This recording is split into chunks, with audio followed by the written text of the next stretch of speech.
അടുത്തതായിട്ട് നമ്മൾ ഫുഡ് കഴിക്കുന്ന സ്ഥലങ്ങളെല്ലാം ക്ലോസ് ചെയ്യണം.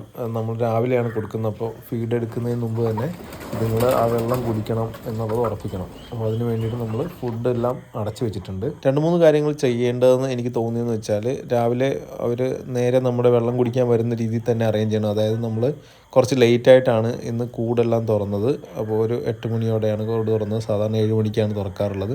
അപ്പോൾ അത്രയും ദാഹിച്ചിരിക്കുന്ന രീതിയിൽ, അത് തന്നെയല്ല നോർമലി നമ്മൾ തുറക്കുമ്പോൾ തന്നെ അവർ വെള്ളം കുടിക്കാനാണ് വരുന്നത്. അപ്പോൾ അതുകൊണ്ടാണ് നമ്മൾ ഫുഡെല്ലാം ക്ലോസ് ചെയ്ത് വെച്ചിരിക്കുന്നത്. ഇപ്പോൾ എല്ലാവരും വന്ന് കുടിക്കുന്നുണ്ട്. അപ്പോൾ ഇനിയൊരു കാര്യം ശ്രദ്ധിക്കണമെന്ന് വെച്ചാൽ, ഇവർ നമ്മൾ പറഞ്ഞ കാൽക്കുലേഷനിൽ കുടിക്കുന്നുണ്ടോ എന്നുള്ളതാണ് നമ്മുടെ ഒരു പ്രശ്നം. അപ്പോൾ അത് കറക്റ്റായിട്ട് കുടിച്ചാൽ നമ്മുടെ ഡിവോമിങ് പ്രോസസ്സ് കംപ്ലീറ്റ് ആവും. അല്ലാന്നുണ്ടെങ്കിൽ അത് റെസിസ്റ്റൻസ് ഉണ്ടാവുകയും പിന്നെ നമ്മൾ കൊടുക്കുന്ന മരുന്ന് ഏൽക്കാതെ വരികയൊക്കെ ചെയ്യും. അപ്പോൾ അതുകൊണ്ട് എല്ലാവരും ശ്രദ്ധിക്കേണ്ട കാര്യം എന്ന് വെച്ചാൽ, നമ്മൾ കൊടുക്കുന്ന മരുന്നുകൾ കൃത്യമായിട്ട് തന്നെ കൊടുക്കുക, വെയിറ്റിനനുസരിച്ചുള്ള മരുന്ന് കൊടുക്കുക, ഓവർ ഡോസ് കൊടുക്കാതിരിക്കുക.